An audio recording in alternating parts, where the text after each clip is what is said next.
And so today, as we are continuing a study called Against All Odds, I want us to lean into those moments that feel like, oh, this is awful. How is God going to get any good out of this? How is this going to come together? I mean, I know all the comforting Bible verses, and I've quoted those Bible verses, but, reality just isn't really changing. To be honest with you, that's kind of something that's happening in the Castleberry house. And just to let you guys know that the journey that we have been on, we about 5 years ago decided to have my mother-in-law and sister-in-law move in with us so that we could just form a better team of taking care of Erica's sister, Erin, who's been through tremendous chronic health issues for about 2 decades now. And in that journey, there's been a few dozen brain and spinal surgeries. And we really thought that by doing this thing together 5 years ago that we'd be able to be a part of a solution, right? We thought we would see a victory like the song that we just sang. But the story that God has been authoring so far has not really felt victorious. Every new doctor, every new treatment plan, every new situation that we look into seems to go the opposite direction. And so we're just in the middle of this season asking God, like, what is next? Like, we really don't know what is next. And when you find yourself in a scenario where, up seems like it's down and left seems like it's right, and everything you try to do seems to blow up in your face, you go through moments of doubt. Like, did we do the right thing? Are we doing the right thing? Are we the right people for this? And that's what today's talk is going to be about. It's coming from a place of authenticity, of wrestling with doubts of the calling that God has placed on your life. Maybe you're wrestling with doubts about Christianity, or doubts about relationships, or doubts about a job. Like, doubt can creep in. And what I want to show you in Scripture, specifically in the Hall of Fame of Faith in Hebrews chapter 11, that was the reading assignment that I gave our church last week. Every single story of faith, every single story of breakthrough, every single story found in Hebrews chapter 11 that is calling back to these icons of the Old Testament, they had this mingling of faith and doubt. They weren't perfect people. They were maybe held up as heroes of faith. But what we're going to do today is maybe level the playing field, because when you look at all these great movements of God and then you look at maybe where your life is today, it's like, oh, well, I'm not experiencing that. Like, good for them. I'm happy for them. But where's God in my mess today? So what I want to do is just open up our hearts and our minds that we would allow God to remind us of who He has called us to be, remind us of the gifts that He has given us, the purposes that He has woken us up to. And even in the midst of extreme doubt and extreme disappointment and extreme discouragement, we could remember that God really is in control. And if you are really struggling with doubt today, I just want you to know that it's okay. I'm right there with you. Sometimes it seems like God allows totally impossible situations to happen, right? You've probably heard someone quote before, misquote by the way, well, God never gives you more than you can handle. All right, well, the Bible doesn't actually say that. The Bible doesn't say that He won't give you more than you can handle. It says in 2 Corinthians, or 1 Corinthians chapter 10, that you won't be tempted with more than you can handle, but that's specifically talking about how we always have the power to reject sin and choose obedience. But God will absolutely give us situations that we can't handle. I think Michael's got a basketball goal for me to kind of show what this looks like. Roll that thing out, borrowing a little something from the kids ministry. So when we're out in the cul-de-sac, we've got a basketball goal that goes much higher than this. We've got a basketball goal that goes all the way up to 10 feet tall. Not one of us in my cul-de-sac can dunk on a 10 feet tall basketball, right? Like, none of us can. No matter how hard or how high we jump, the only way anybody's touching the 10-foot marker on that basketball goal is if there's a ladder or somebody's riding on somebody's shoulders or we're picking up one of the kids. So what always happens is my kids always end up asking us to lower the goal so they can kind of feel good and feel like Michael Jordan and get the slam dunks in. But really, it's not that impressive when the goal is lowered to kind of meet you where you're at.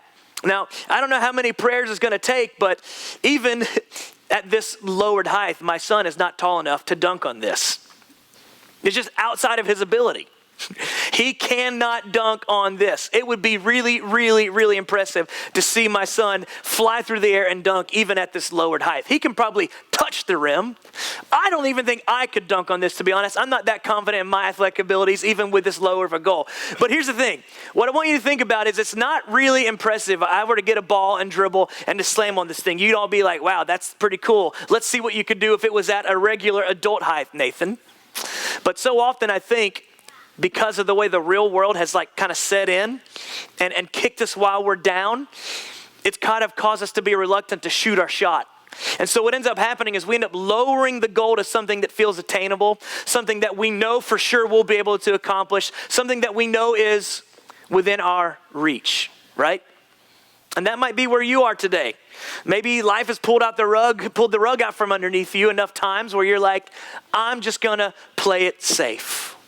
I'm tired of trying and getting rejected. I'm tired of trying and failing. I'm tired of putting myself out there and nobody noticing. So I'm just gonna kind of do what I know I can accomplish. I'm going to do what I know will work every single time. And that's kind of something that I think we resign ourselves to in adulthood. We kind of lose that starry-eyed, what if anything is possible kind of life that we had when we were kids and the real world hadn't come crashing down on us. But that's not the life that God has called us to as Christ followers. That's not the faith that we are supposed to have. Yes, there is going to be a moment of doubt. Yeah, there will be frustrations and disappointments, but those are the moments that we should allow the goals to be set so high, because the truth is, if my goals, my purpose, my calling in life, if they seem realistic, then I'm probably not going to be relying on God. When it seems realistic, it means that's something that I could accomplish with my own skill, with my own resources, with my own knowledge, with my own ability. I'm just going to play it safe because life has taught me that a lot of times my fears are valid and this thing is going to blow up in my face, so I'm just going to do whatever I can to avoid the pain altogether. They're probably going to need this here in a little bit, Michael, so you can bring that back. So here's what I want us to do. I want us to wrestle with the areas of life where we lowered the goal. I want us to wrestle with the areas of our life where we have decided that I'm not going to dream big anymore. I'm going to maintain the status quo. I'm done praying for a miracle because you don't seem to be answering that prayer. And I want us to reacquaint ourselves with what Jesus described in Matthew chapter 18, a childlike faith. He said it at the beginning of this chapter that this is how he is meant to be received. And he brings up a kid in the middle of his teaching, a kid that still believed that anything is possible. So I'm coming to you today from Hebrews chapter 11, but also from a place that Eric and I are wrestling ourselves. Like, we've gotten to a place where we're praying so much for a miracle that we're just kind of like, maybe we've been praying for the wrong thing, you know? We've been asking for healing and God just doesn't seem to be healing it. So maybe we're doing something wrong. And for those of you who find yourself maybe in a season of disillusionment where you've lowered the goal, my hope today is that we'll walk out of here with a renewed commitment to rely on God. We'd walk out of here recognizing that there are absolutely things that happen in life that are more than what we can handle. And maybe when we are finally ready to accept that reality, we'll realize that that is where God wants to show off the most, when we choose to rely on him. In Hebrews chapter 11, we've got a lot of different faith heroes that go all the way back from Cain and Abel and Adam and Eve, but it focuses in on verse 12 with Abraham and Sarah, kind of the patriarchs of the Israelite. Abraham was this man who was a good, godly man living in the Middle East.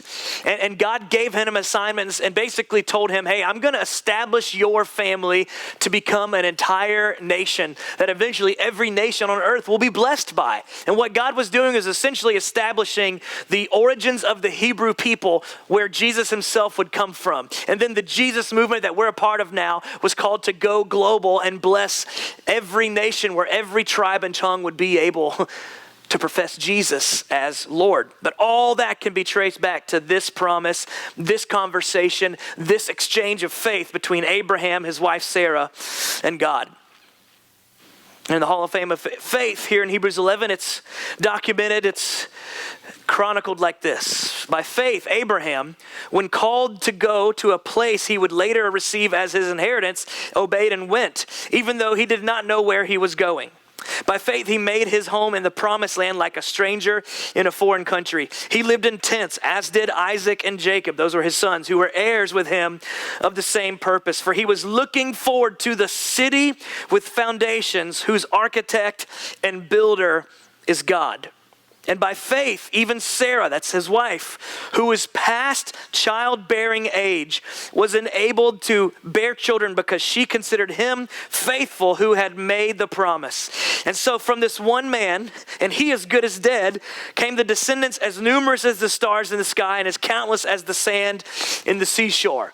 So let me just give you a little bit of historical context, because this sounds like these people were incredible men and women of faith. Like, these are the type of people that we want to pattern our life around. These are examples. These were role models. And the audience that would have been reading this letter, this Hebrews letter, would have been some of the early churches that were mostly Jewish converts to Christianity. And so the author of this spends the entire chapter 11 of Hebrews referencing all of these amazing heroes of their faith. But what they would know is not just kind of the highlight reel that is Hebrews 11. They would also know the backstory of some of the blunders and some of the doubts that a lot of these people had to wrestle with. So let me just give you a summary of the promise that God gave Abraham and Sarah. Abraham was about 75 years old, and God says, hey, I want you to go from here to the land of Canaan. And just pick up your tents, your nephew's kids, like all these people, your servants, and go. And so Abraham says, well, I don't really know how this is going to work out, but you're God, I'm not, so I'm going to go. And God honors that. God establishes a covenant where he says, you're going to have descendants. Even though you're about 75 years old and your wife is barren, infertile, you're going to have descendants that are going to be as numerous as it says the stars in the sky and the sands on the seashore. This seems totally impossible, totally inconceivable, but Abraham does a little calculation in his mind and says, well, if he's God, he probably knows something I don't, so let's get on board with God's plan. God honors that. Now, God also tells him that his wife, who is also of old age, you notice what the scripture said here. I love how blunt it is it says, by faith, he was enabled to bear children because she considered him faithful. And so from this one man, as good as dead, came descendants. So these people are way past baby making age. And God says, get ready. You're going to be able to make a baby. I'm sure Abraham was like, yes. So here's what happens in the meantime. About 25 years pass before they actually have their firstborn son, Isaac. 25 years is a long time to be waiting on God to show up and come through and deliver on his promises. 25 years is a lot of time to make some wrong turns, to make some unwise decisions. Let me share with you some of the things that I think will level the playing field, and maybe you'll be able to see a little bit of your story in some of these heroes' stories. Abraham had enough faith to trust God to get his family and move to a foreign country. But when he gets there and the famine sets in, not once but twice in Abraham's travels, when they've got to depend on some of the neighboring kingdoms to help them out with goods and services, he basically tells his wife Sarah, he says this, look, if this king asks, you're my sister, because where we're going, if he thinks you're my wife, he might kill me to take you as his wife. So can you just imagine showing up somewhere with your spouse? Like, hey, Nathan, nice to meet you. Who's this? And I'm like, oh, that's Erica, my sister. Things probably wouldn't go so well in the tent that night, right? Not exactly the environment to make a child. Not once, but twice, he denies he's even married to this woman. It's a miracle in and of itself that Sarah decided to take him back both times, right?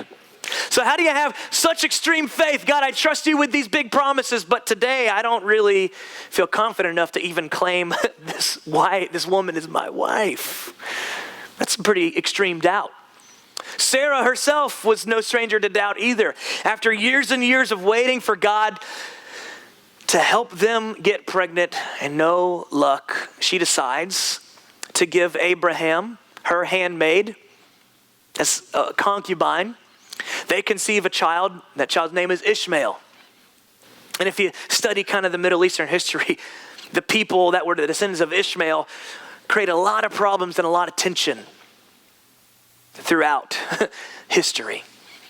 Because that was something where they took matters into their own hands and didn't wait on God to bring about the promise that he had made. Even a few years later, God himself and 2 angels show up to Abraham and Sarah's tent and say, in 1 year from now, you're finally going to have that baby. They've been waiting 24 years to have a kid. 24 years. And Sarah's reaction was laughter. Laughter. She laughed in the face of God and his 2 angel friends. And it's pretty amazing the language that it uses. You can read it for yourself back in Genesis. God and the angels are totally confounded by her laughter. They're like, what? You're laughing? And God asked Sarah, he goes, is anything too hard for me? Like, I think it's fascinating that in the minds of the heavenly hosts, that they don't even have a category for doubt. They were confused by Sarah's doubt. Well, sure enough, a year later, Isaac, their son, is born. And God proved himself faithful time and time again. But the reason I bring these 2 stories is not to tarnish how remarkable their faith was. I'm not trying to discredit what was documented about their faith in Hebrews chapter 11. I'm just trying to get us in the humanity of the struggle to continue to trust, even when we can't really understand what it is that God is asking us to do. I'm sure there's been a moment for all the moms and dads in here where you've given your child an instruction or reminded them of a rule or a curfew, or it's time to come in, you're done playing, it's dinner time. And they get frustrated and they say, well, why? And sometimes the response is, because I said so. And I remember when you're a kid, that was such an insufficient answer. What do you mean because you said so? Like, I need to be in on this. This is a democracy, mom and dad. And you're like, no. This is not a democracy. Because I said so should be enough for you. And there's plenty of parenting articles and blogs that talk about, well, that robs them of developing reason, and it robs them, it kind of makes you more of an authoritarian, not just authoritative, and blah, blah, blah. But listen, I think there are times where just we have to trust the authority of our Heavenly Father. Because when I look at all of these assignments that God has given his people, he doesn't always give a reason why. He doesn't always explain why he's doing what he's doing. He doesn't always explain why he doesn't answer the prayer the way you and I want.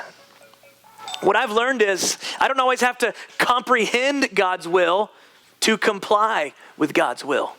I don't always have to be able to connect all the dots in order to do the next right thing. Abraham didn't quite know where it was that he was going. He just knew that God was guiding him somewhere toward the land of the Canaanites. And guess what? The Bible describes his trust in God as an act of righteousness. This was before there was ritualistic sacrifices and the 10 Commandments and then the 600 rules of Leviticus that they had to use to kind of like adhere to please God. Now, this was a trusting act of faith that caused him to have a right standing relationship with God. Not knowing where he was going, how he would get there, his answer was just yes. I don't quite comprehend how all this is going to work. I don't quite comprehend how I'm going to have a nation when I don't even have a son. You kind of have to have an heir in order to have descendants. I don't quite comprehend how all this is going to work, but you're God, I'm not. So my answer is yes. Sometimes God is going to give you just enough information to be faithful with today. Sometimes he's going to give us just enough guidance so that we can take one step forward in obedience. And you may be like me where you want to plan ahead. You want to have a strategy. You want to know what's going on. But if we had all the answers, If we could comprehend all of God's design, then we wouldn't be people of faith anymore, because we'd have all the answers we need. Remember, if our dreams, our goals, our ambitions in life are realistic to us, then we're not going to rely on God. So I want you to think about your life for a second as I'm thinking about mine. What did you want to be when you were growing up? When you were a young adult and crossing into that threshold of responsibility and independence and thought, I can make a difference, I can have an impact, I can live a life of meaning. And then the real world sets in. And what may have once seemed like your purpose, God's promises now feels like a pipe dream.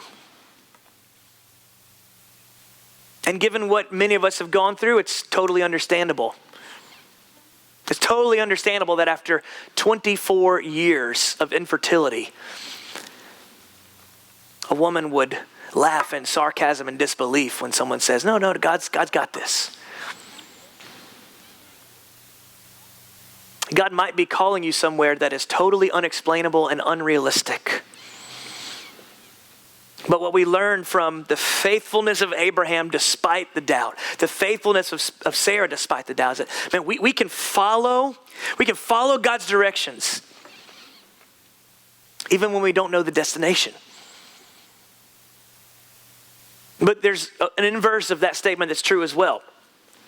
Sometimes we may have the destination without the direction. Sometimes we may have the directions without the destination.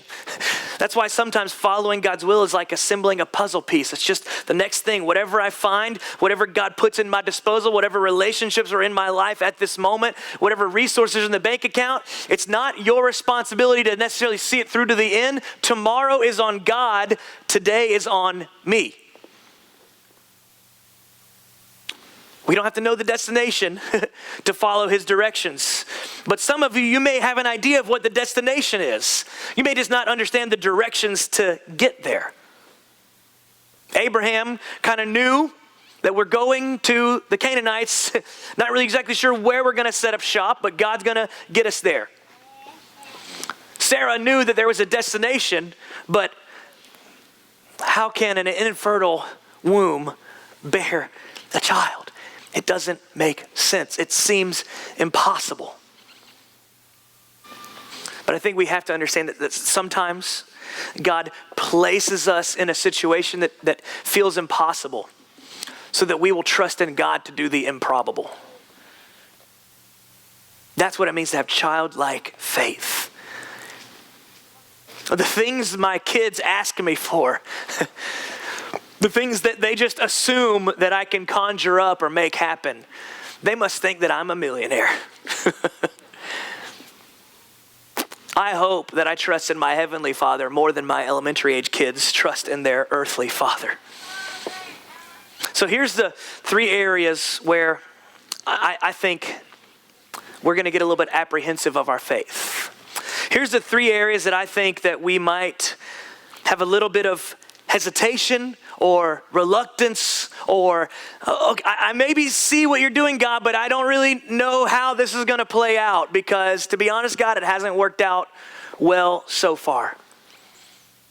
Like when you think about the fact that when you name Jesus the Lord of your life and you become a Christ follower, it says spiritually we're born again, and we're born into a life of purpose. We're born into a life of calling, but you're also born into a life of spiritual gifts and existing within a framework of a family of God, a faith community. Like there's a purpose that is attached to the life that is surrendered to God. But a lot of times, those purposes, those callings are a little bit intimidating, and it's really understandable that a little bit of apprehension may set in. I don't know if I'm qualified for this, God. Shouldn't somebody who's more spiritually mature step up to the plate? Like, God, just little old me, like you know, like, God, I've got a backstory. Like, if they knew the real me, they wouldn't trust me if I opened up about my faith at work. But it's just like God to call a childless couple to create a nation that would bless all nations. See, God has abundance in mind for you. And I think the places where we're the most apprehensive of God might be the exact spot that we're supposed to experience the abundance of God. The place where you're the most doubtful might be the place where we're going to experience the greatest deliverance. And so where this gets practical today, hopefully I'm building a case for the fact that God is not done with miracles. Hopefully I'm building a compelling case for the fact that God is who he says he is and he can do what he says he's going to do. It may not be on my calendar, but he is still God.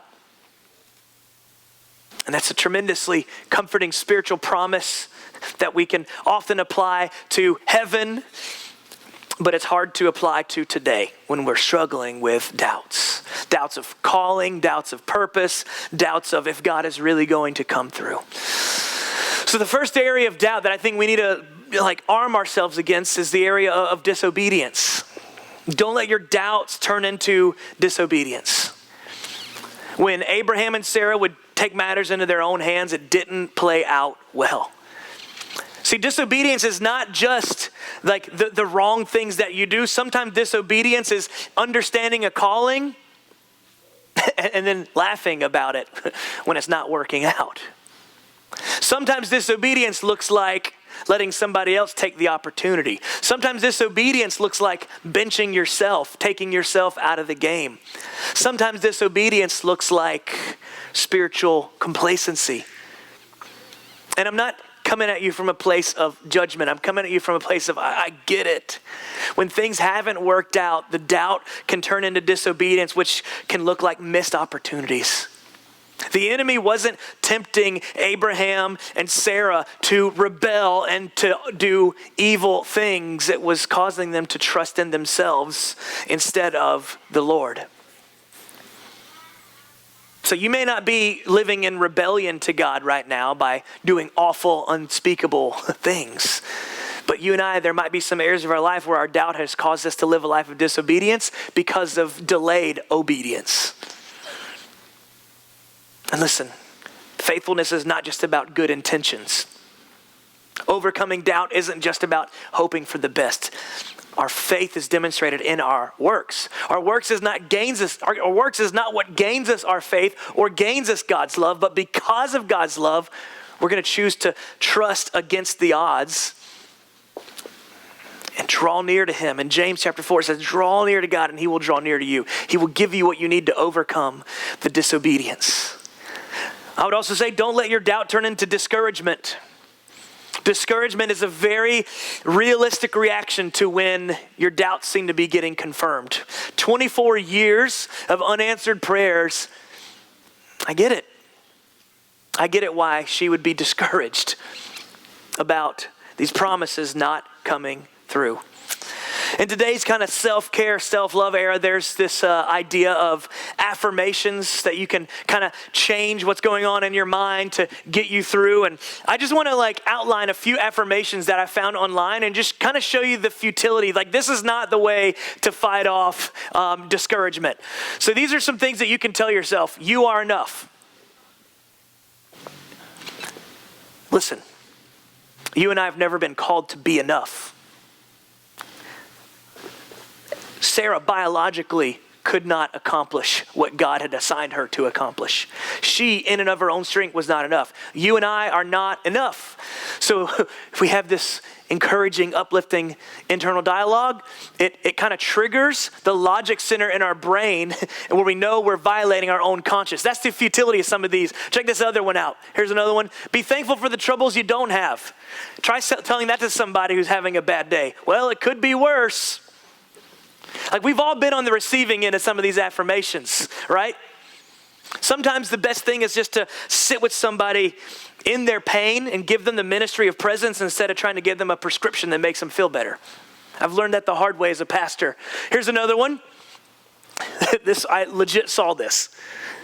I release all toxicities and welcome all health. I don't know what that looks like. I honestly don't know what that means, but I know if I were to say that out loud, I would feel really foolish. Now, this last one, though, is my favorite. This is a good one. When something goes wrong in your life, just yell, plot twist, and move on.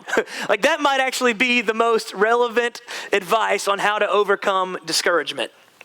But here's how we really overcome discouragement. What you're doing right now.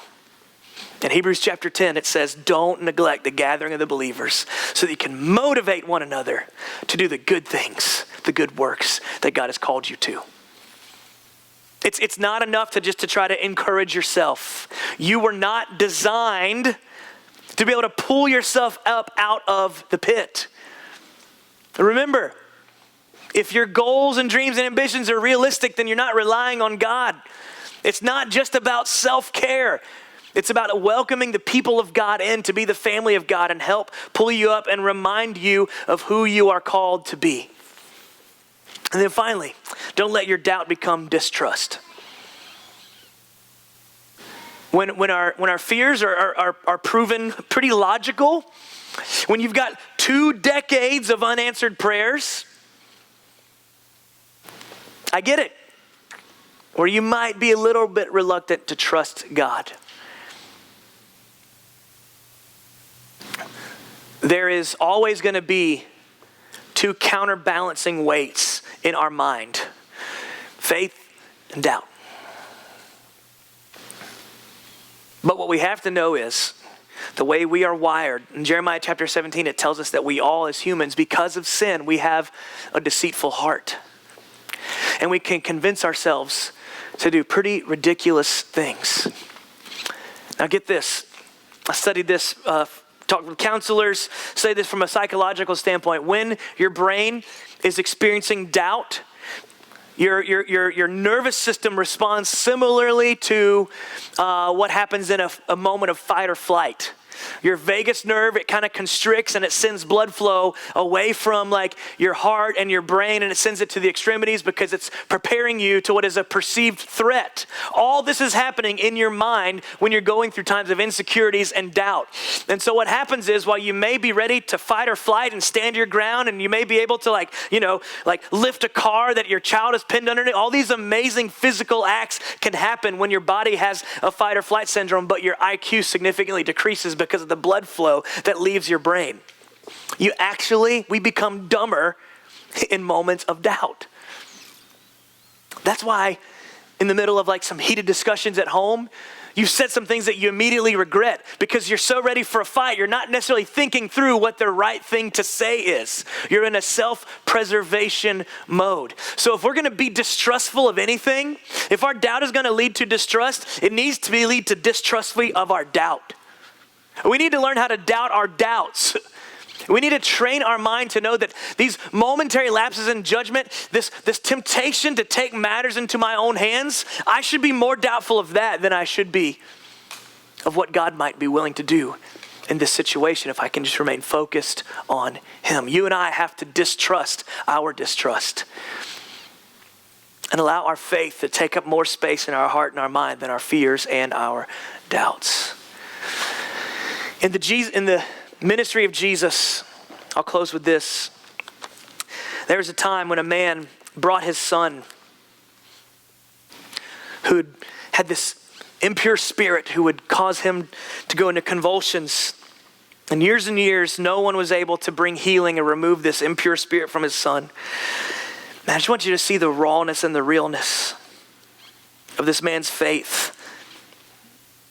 And my hope is that we can approach God with this same posture today, with all the things that we're hoping are going to work out, looking for deliverance, trusting in God, but still struggling with some doubts and reservations. In Mark chapter 9, verse 14, it says this: when they came to the other disciples, they saw a large crowd around them and the teachers of the law arguing with them. As soon as all the people saw Jesus, they were overwhelmed with great wonder and ran out to meet him. "What are you arguing with them about?" Jesus asked. A man in the crowd answered, "Teacher, I brought my son who is possessed by a spirit. It's robbed him of speech. Whenever it seizes him, it throws him to the ground. He foams at the mouth. He gnashes his teeth. He becomes rigid. I asked your disciples to drive out the spirit, but they could not." It's like, Jesus, I did the right thing. Like I came to the preachers, I came to pastors, I came to where your people are gathering, and I still didn't get the answer I was looking for. And Jesus says this, you unbelieving generation, how long will I stay with you? How long shall I put up with you? Bring the boy to me. So they brought him. And when the spirit saw Jesus, it immediately threw the boy into a convulsion. He fell to the ground. He rolled around, foaming at the mouth. And Jesus asked the boy's father, how long has he been like this? From childhood, he answered. Years and years and years. It often throws them into the fire or water to kill him. But if you can do anything, take pity on us and help us. If you can, says Jesus, everything is possible for one who believes. Immediately the boy's father exclaimed, I do believe, but help me overcome my unbelief. I believe. I believe that you are God, but I haven't really experienced that you are good yet. Help me with that, Jesus. I believe that you're like the king of the universe, and I believe that you died on the cross and could save me from my sins, but I'm not sure you're going to save me from the diagnosis. I believe that you have everything, that you're all powerful, you're all knowing, you're everywhere at one time. And just like the Bible says, Lord, you've got the cattle on 1,000 hills, your resources are unlimited, but I don't know what you're going to do about all these overdraft fees. You see, we are that Father that just kind of humbly, feebly comes, if you can. I believe, but help me with my unbeliefs. Church, I want you to know that Jesus, he's not impressed with your determination, but he's not insulted by your doubts. He wants you the way you are, the good, the bad, and the ugly. Your determination and your doubts, just bring it to him and recognize that he's God, I'm not. And reveal to me the next thing to do, Jesus. I may not know how I can hold on to this for 5 years from now, but for the next 5 days, for the next 5 minutes, Lord, I believe, but help me with my unbelief.